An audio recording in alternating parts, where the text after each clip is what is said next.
Welcome back to Coffee and Conversation. So, no coffee, Coke. I shouldn't be doing either this late in the evening because I'm actually filming this much later in the day than I usually do. It was warm today and I just couldn't get my butt in gear. A bad cat is sleeping at my feet. He played hide and seek on me today. So let me show you where I found him.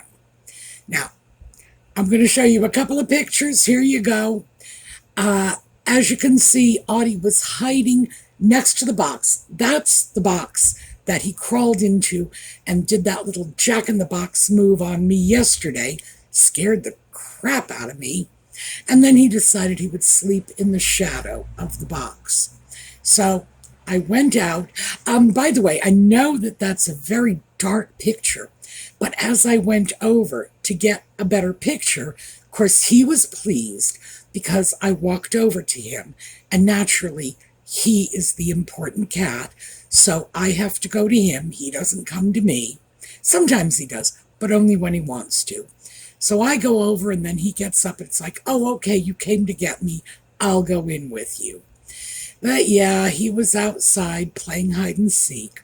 And I should mention, because I tell you all the naughty cat stories, that he sleeps with me at night and any other time he can. So I'll go to bed. Within 10 minutes, he will come into bed. He's not there before me. I have to go to bed first. It's part of the ritual. Curls up, gets into bed with me, gets his snuggle, and after about 10 or 15 minutes, he'll just settle in, and he is there all night. So I'll get up in the morning, and if I stayed in that bed until 3 in the afternoon, I don't think he'd leave. I've never done it, so I don't know for sure. But then, as the day wears on, he will start hitting me up for a nap. It's like, oh, let's go into the bedroom and let's take a nap, because he loves that. So even though he is an absolutely naughty, that's you, absolutely naughty cat, he is also an extremely affectionate and people-oriented cat, loves humans. So I give you that preface because I'm going to give you another naughty Audie story. Jane was over a couple of days ago, and as you know, he loves Jane. He loves when she comes over. He hates when she leaves. But as she left, he didn't try to stop her. Usually he does. He tries to bite her ankle. He thinks that's going to encourage her to stay because he's a cat. He's got a brain this big. It's like you bite somebody, they're going to leave. He hasn't worked that out yet. But he decided he was going to follow her home. So Jane and I walked to the edge of the yard. Of course, she lives right across the street. And I walked out, to cross Jane across the street. Audie comes along, decides he's going to follow Jane home. But fortunately or unfortunately, a car came by. Audie hates cars. He loves the cars of people he knows, but he hates the cars of strangers. So he darts back into the yard, which is very good, because neither Jane nor I were very happy that he was about to charge out into the street. But again, he didn't because of that car phobia he has. Jane was able to get home without a cat in tow, and I brought Audie indoors.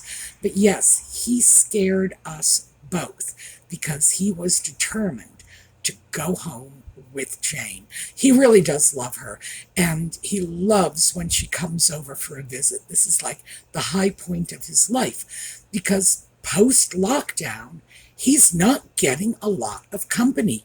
People are just not visiting one another, at least not around here, not the way they used to. So Audie's suffering a little from it, but he did get some time with Jane. He didn't get hit by a car, so all's well that ends well.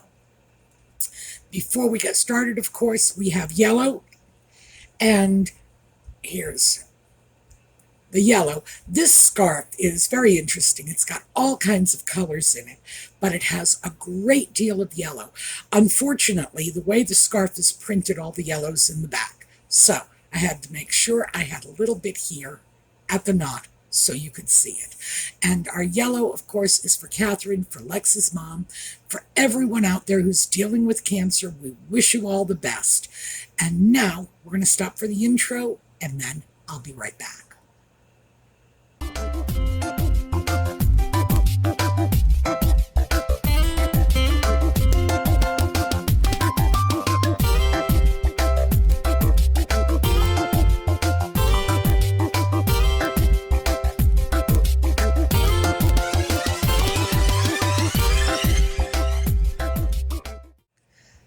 So I got a bee in my bonnet this past week and decided I was going to take another look at the file folder I keep on my computer with all of my clothing acquisitions in it.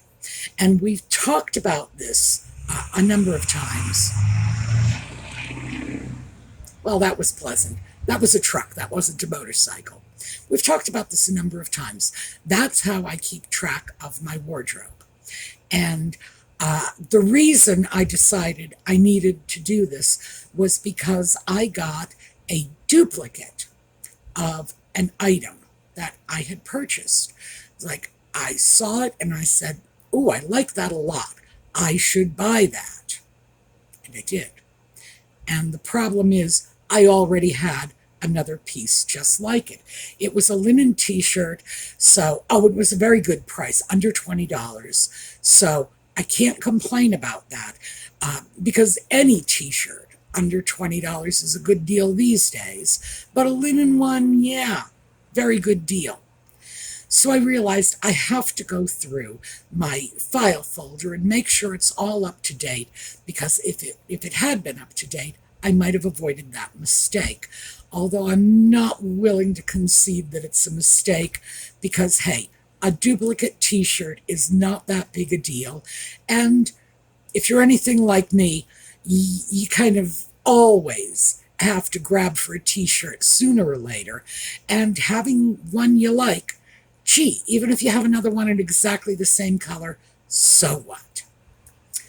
But it did throw that file folder to the forefront of my mind. And I started going through it to make sure that I had everything I needed in there. And by the way, I have lost another t-shirt. Interestingly enough, the new t-shirt I bought was blue. So I got 2 blue t-shirts now. And one missing blue t-shirt. No idea where it is. I have lost an entire t-shirt. So keeping track of these things on my laptop is apparently not good enough. I need to start keeping track of them out in the real world too. It's a process. Anyway, back to the folder. As I started organizing, I realized there are a lot of things I do with this. And when I've spoken with you in the past about how I use this file system, basically I've just said, well, I keep that pie chart that tells me what I am doing with most of my time, and that translates into what kind of clothing I need the most of. So if you take a look at the pie, here's the pie chart. If you take a look, you will see that event clothing is minimal. It's like 1%. And frankly, I put 1% in there because I didn't want to go any lower than that. Anything smaller than 1% won't even show up on the pie chart. And then my sort of casual plus, that's dressy casual. Below that, event level, night on the town clothing, but definitely a step above my everyday, out and about wardrobe. That's about 5%. So knowing this tells me that when I see something beautiful and glitzy and whatever, not a good idea. Absolutely not, because I will probably never get as much use out of it as I think I will, and I need to stay in the area in which I am living most of my life. bed, because sleepwear is a big deal. Bed and sort of my everyday casual and my athletic wear. That's it. So that is very, very helpful. And one of the things that does for me is it curbs my impulse buying. I don't know about the rest of you, but the things that tempt me the most are the glitzy things. It's that gorgeous velvet jacket that you just think, oh, I can't live without this. And if you're only going out to events, and that's just how I categorize that. You could categorize it as date night or, dinner and dancing or, celebrations, whatever. This is just what worked for me. If you're not doing that more than a few times a year, it's me, then that gorgeous velvet jacket is really not going to be a good buy for you. No matter how pretty it is, no matter how much you love it, it's just something you should walk away from. And so my pie chart keeps me in check. Now, if that gorgeous velvet jacket instead was a nice fluffy bathrobe, good heavens, half my time is spent in sleepwear. If it was, a nice pair of jeans, well, the other half my time is spent in casual or athletic wear. So, yeah, makes sense. But fuzzy bathrobes do not grab my attention.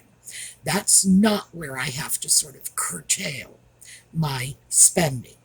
No, absolutely, it's the glitz and the glamour, and that's what I go for. And by the way, that's what the manufacturers are selling to us. These are, first of all, they're more expensive. These days, by the way, more expensive does not mean better made, because I guess it was about 6 months ago, I did a quick survey of the better stores, places like, Neiman Marcus comes to mind, so I'm going to stick with them. And I shouldn't, single them out. They just happen to be one of the better stores. I went onto their website and I took a look at things, different categories, blouses, skirts, slacks, and started with the highest priced items and worked my way down. And you would be astounded by how many of those higher priced items were made out of viscose or polyester or whatever. I was not seeing silks. I was not seeing cashmeres or mohair or any of the wool family. I certainly was not seeing linen, although linen is traditionally not considered an elegant fabric. I think it's great, but designers are not so crazy about it. But if you don't believe me, just go to an upscale store, and remember, when you filter it, filter highest priced items, and then start checking to see what they are made of. And when you see that someone is charging $800 for a polyester blouse, whoa, that should really be setting off red flags everywhere.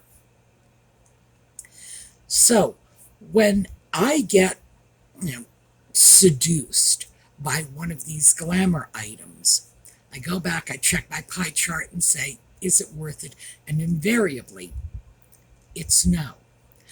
But there are other things I do with it as well. And let me give you, we're going from Neiman Marcus to Target. In March, I was in Target and I saw a raincoat. Here's a picture of it. Because remember, I keep pictures of everything. That's how I organize my purchasing and my spending. It's how I keep track of it. So here we have a beige trench coat style raincoat. And that coat was $55, and it's a linen rayon blend. I think it's like 55% linen and 45% rayon. It has that nice linen look and feel to it, which is why I got it, because $55 for a linen raincoat, hey, hard to beat that. But I just did, because Target, when I was in there a week ago, oh, and I go to Target every week because my favorite Starbucks is in my local Target. It's like they have a little Starbucks franchise.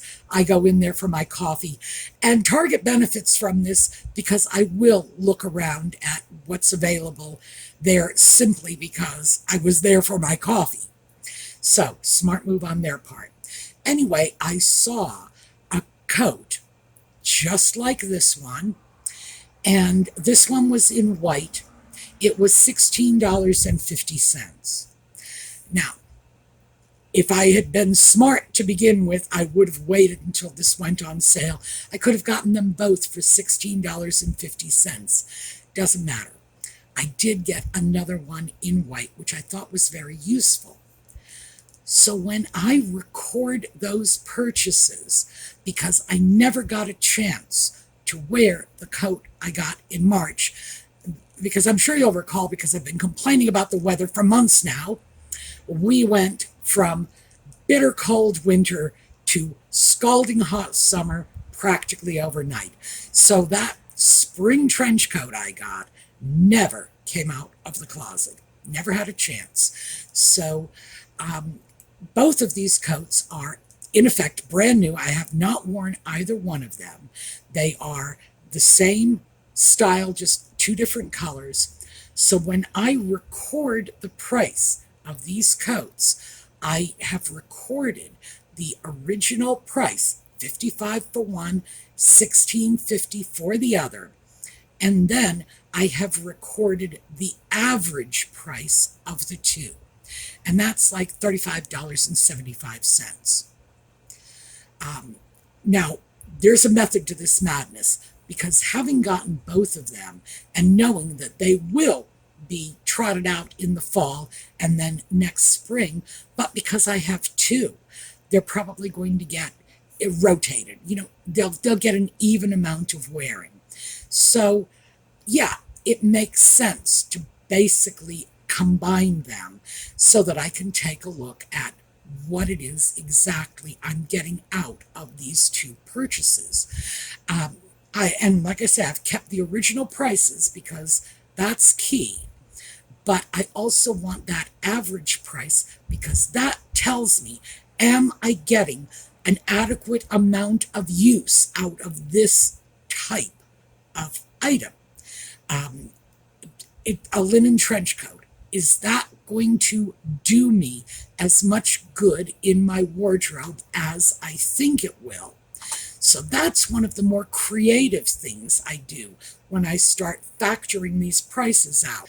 And another thing I noticed was when I went into the little file folder of my sweaters, I started looking at where I am getting my best deals on sweaters.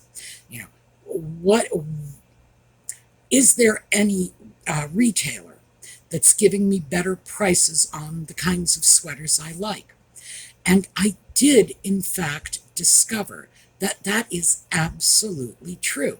Some retailers are doing better in terms of prices for the same kind of sweater.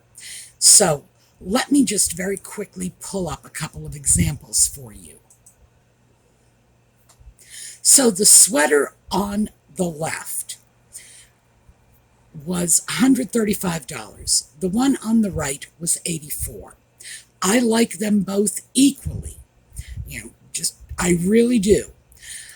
And this was just one of the more extreme examples I found. But I found that the sweaters I got from the store, that left sweater store, were considerably more expensive, a minimum of 20% more than the sweaters I had gotten from the store from which I got the sweater on the right. Here's the thing, I like them all. I really do. Could I have been just as happy with a less expensive sweater from a store that simply gives me better deals? Yes, I could have. I know that now. I did not quite catch on to that at the time. I'm not sure why, but I didn't. And again, this is one of the things that I get from going through that folder in which I keep track of everything I've purchased.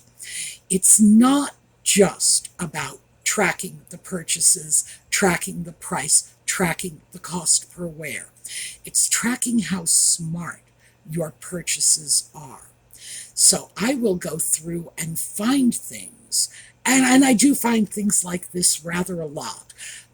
Go in and see, well, that particular store, and I don't want to mention any names because it's not fair to them. I purchased this, I did it willingly, I voluntarily went through on their website. I was going to say went to that store, but not physically. Those stores are in Ireland, so yeah, I'm not exactly taking a plane over there to get a sweater. Although, gee, I do like those sweaters enough to do that. But if I like the product from the less expensive store just as much as I like the product from the more expensive store, why am I not buying from the less expensive store? The quality's the same, and my fondness for the product is the same. Because those are the two things that I would look at. Is it the same quality? Do I like them as much? Because frankly, if I really, really, really loved that more expensive sweater so much more than the less expensive sweater, yeah, maybe it would make sense, okay? We don't have to just go out and search for the best possible deal at every possible occasion. No, it's okay to buy the things we like, even if they are, stretching the edge of our price range. That's fine. And I will give myself the space to buy something just because I like it. But again, if I can be just as happy with an $84 sweater as I can with a sweater that costs $50 more, why am I doing this to myself? $50, by the way, is a whole new sweater. If I went over to another one of the inexpensive sweater companies that I buy from. Oh, and I will give you the name of this one because it is an online company that does have some great deals if you shop carefully, and it's Quince. And I think they have terrific stuff, but you have to know what you're buying, and just shop carefully. But yes, $50 will buy me a new sweater from Quince. I could have two sweaters that I really like for the price of one. And that's the information that I've gotten from this record keeping. One of the other, and this is just sort of getting a little crazy in my old age, but you all know that when I spend a lot of money for something, I feel like this driving need to justify that purchase. One of the other things I did was, remember I talked about this? This was the cape I purchased, and it was just a ridiculous indulgence. I got it for myself for Christmas, and because I wanted it. And I've always wanted a cape like this ever since I can remember. And finally I broke down and got it. What I did after that was I did a little price shopping, and I found basically the same cape at other stores, in some cases for like twice as much. And I kept records of that. That's all in my file folder. So when I look at this cape and say, yeah, $630-some, that was a lot of money, then I look at what other stores were charging for this same cape, and they were getting it because they were selling out. Suddenly, I don't feel so stupid anymore. I still feel guilty about it, but at least I don't feel like I was an idiot to buy it. But again, that's one of the things I do with my file folder. I keep a wish list in there as well. And if I want something, but it's either going to be very expensive, or I'm not 100% sure, or it may not fit into my life, I throw it in my wish list folder. And I have recently gone through my wish list folder, and frankly, most of the stuff that had been in there has gone out. So my folder system keeps me from making impulse purchases that are probably not in my best interests. So I have a number of ways I use this. And I thought I would share that with you because it did come in handy. Came in handy recently just in terms of figuring out where my next sweater purchases are coming from. But if I had used it, if I had gone into my folder like I was supposed to, I didn't. That's how I ended up with 2 identical blue linen t-shirts. Because I was lazy. I was asleep at the switch. I know I have this resource available to me, but I'm not taking advantage of it the way I should. Now, to be fair, most of the time I do, but look what happens when I don't. So, for me, this was a very important lesson coming home to roost. Use your resources. If you are keeping any kind of system, like I say, mine is the file folder.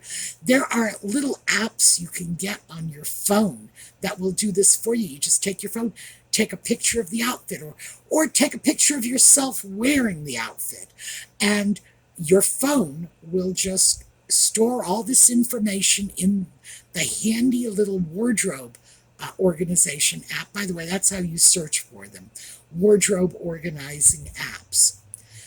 And the app will do all the work. Snap the picture, the app will tell you how many times you've worn it, if you actually use the resource. In other words, if you get dressed in the morning, snap that picture, throw it into the app, you will have the information. But it's not going to work if you don't use it, as I just proved to myself with those 2 shirts.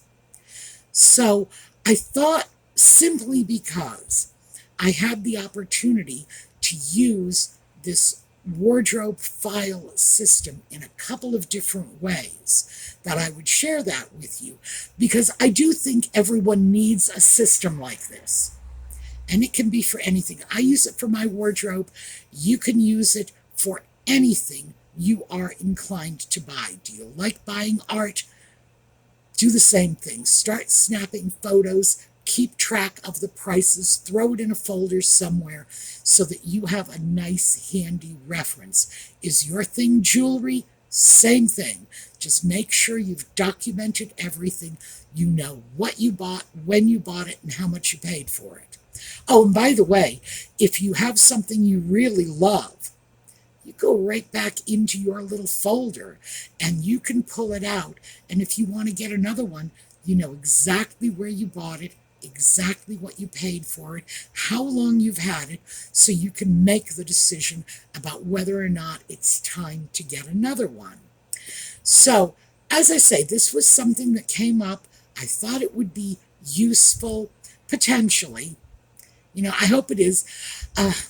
I wish I could say it was for me, but it wasn't, because I didn't use it. And that, for me, is very, very telling. When I didn't go through that file folder, I made a mistake. When I do go through the file folders, nope, no mistakes. So, and again, over time, it's telling me things like where to buy my sweaters. And if I can save $50 on a purchase. Oh, I am a happy camper. This is a good idea. So I think it's worth it, and I think that the benefit you get out of it will more than repay you for the time it takes to set up the system. And of course, it's ongoing maintenance. You buy something new, it's got to go into the folder. But I think it pays off in the end. So that's what I have for you today. We are going to take a look at a slideshow on the way out, and I will see you all next time. Have a terrific day.